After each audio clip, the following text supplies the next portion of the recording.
Magandang araw sa inyong lahat. Ngayong araw ng Friday, July 4, 2025, may mahalaga tayong update. Ang binabantayan nating low pressure area ay opisyal ng naging isang tropical depression at pinangalanan itong Bagyong Bising. Tatalakayin natin ngayon kung paano nagbago ang galaw nito, kung anong mga rehiyon ang apektado ng ulan at hangin, at kung paano rin nito pinapalakas ang habagat sa malaking bahagi ng bansa. Kung gusto mong manatiling updated sa mga ganitong ulat, huwag kalimutang mag-subscribe dito sa channel. Kaninang madaling araw nakita ang sentro ng bagyo sa layong 200 kilometro sa west-northwest ng Calayan, Cagayan. May lakas ito ng hangin na umaabot sa 45 kilometers per hour malapit sa gitna at bugso ng hanggang 55 kilometers per hour. Kumikilos ito sa direksyong southwest sa bilis na 20 kilometers per hour. Dahil dito, itinaas na ang Tropical Cyclone Wind Signal number 1 sa ilang bahagi ng Hilagang Luzon. Kasama rito ang western section ng Babuyan Islands, lalo na ang Calayan at Dalupiri Islands at ilang bayan sa northwestern Ilocos Norte gaya ng Pagudpud, Bangui, Burgos, Pasuquin at Dumalneg. Sa mga lugar na yan, asahan ang malalakas na ulan at bugso ng hangin ngayong araw. Maaaring magdulot ito ng flash floods, landslides at aberya sa kabuhayan. Sa mga residente roon, pinapayuhang maging alerto at handa sa posibleng epekto ng bagyo. Samantala, ang mga lalawigan ng Apayao, Kalinga, Abra, Batanes at mainland Cagayan ay makakaranas rin ng mga pag-ulan. Bagamat hindi kasing tindi, may posibilidad pa rin ng pagbaha sa mga low-lying areas at landslide sa mga bulubunduking lugar. Sa mas malawak na bahagi ng bansa, kabilang na ang Metro Manila, Pampanga, Bulacan, Zambales, Bataan, Cavite, Batangas at Occidental Mindoro, ang umiiral na habagat ang siyang dahilan ng maulang panahon.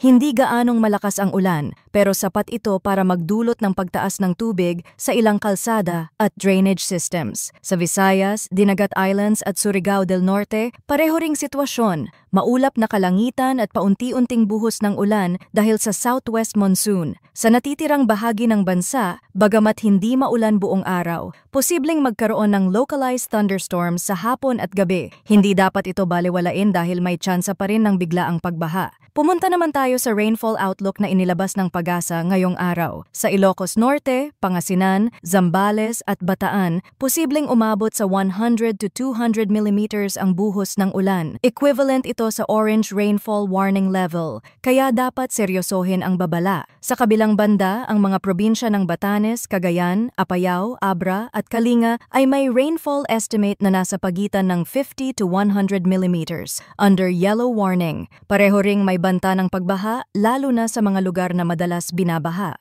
Kasama rin sa yellow warning zone ang Metro Manila, Ilocos Sur, La Union, Benguet, Ifugao, Mountain Province, Tarlac, Pampanga, Bulacan, Rizal, Laguna, Cavite, Batangas at Occidental Mindoro. Bukas, July 5, nananatili ang yellow warning sa Batanes, Cagayan, Apayao at Ilocos Norte.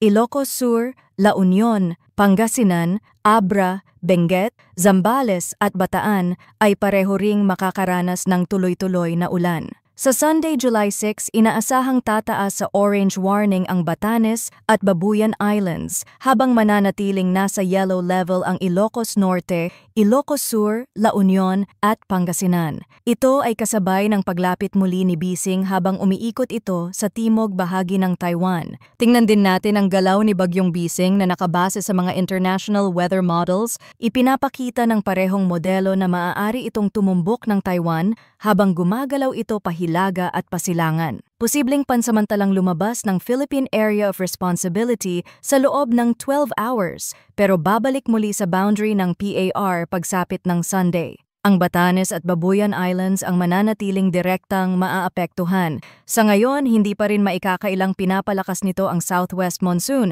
kaya asahan na ang tuloy-tuloy na ulan sa western parts ng Luzon at Visayas. Muli, kahit hindi ito tumama sa kalupaan, delikado pa rin ang epekto dahil sa malalakas na ulan. May posibilidad din na sa susunod na linggo, lumitaw ang panibagong weather disturbance sa silangang bahagi ng Pacific Ocean.